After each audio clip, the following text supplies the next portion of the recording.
Yo, what's going on, gamers? It's Ryan 6 days a week, and I hope you're having a good fall season.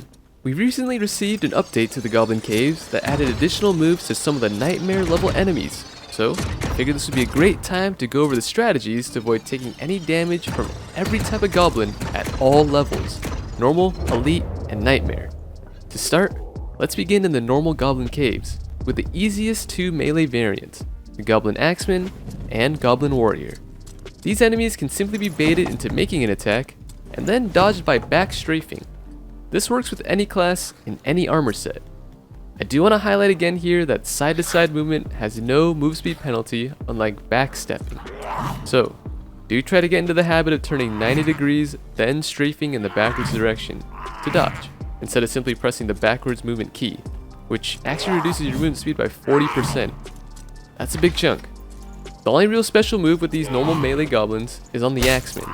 There will be a slower swing attack that is quickly followed up by an additional swing in the opposite direction, which is only triggered if you remain too close, so just be sure to watch out for that one in particular.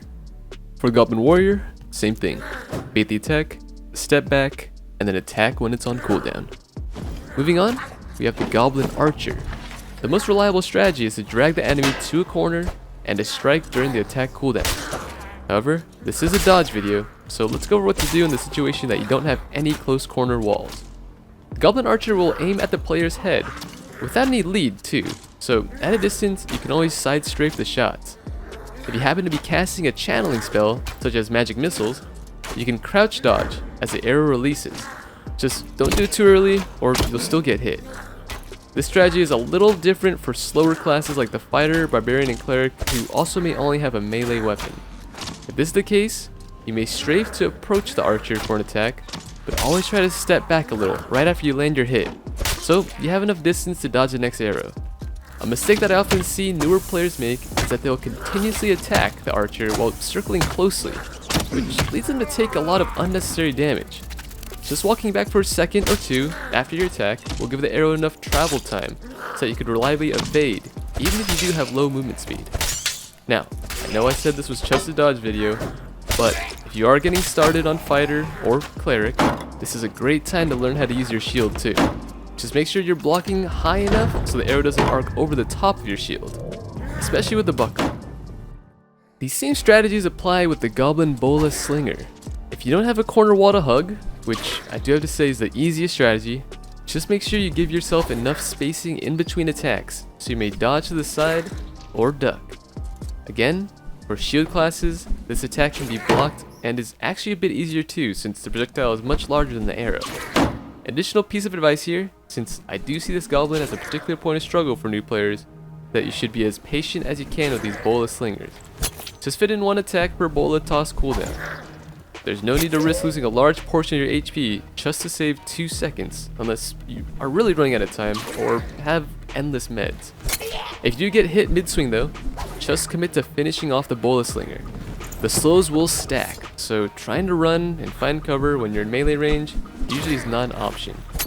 Also, to make things a little bit easier on the side strafe dodge, you can add a jump in, and it'll force the Bolaslinger to arc its attack even higher, which makes it easier to dodge.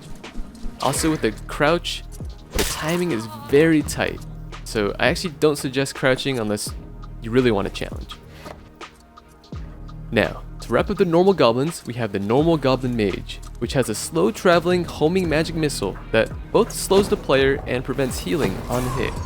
Again, you can use the wall strat here, or block the attacks, but in the case that neither of those are available, simply just dodging at a distance works.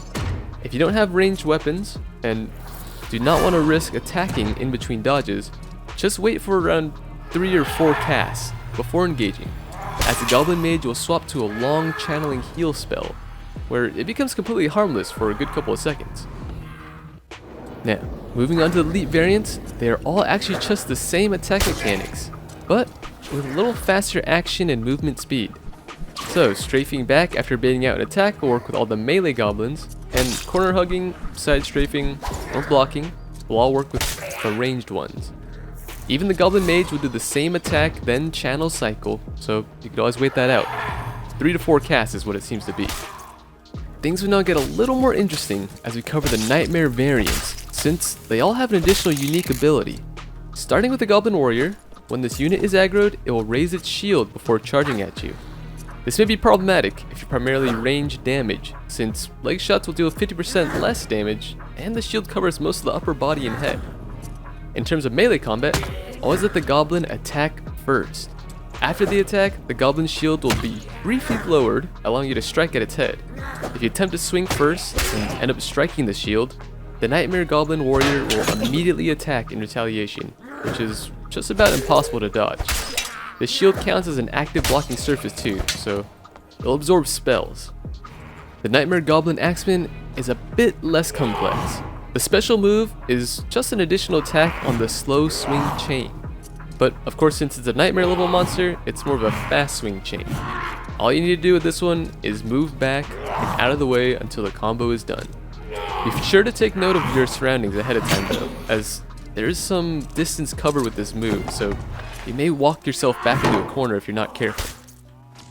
For the Nightmare Archer, the unique ability is a triple shot, which of course can be side-strafed at a distance or blocked, but I almost just always hug a corner for this one since I don't want to risk taking heavy damage or getting caught out in a bad position.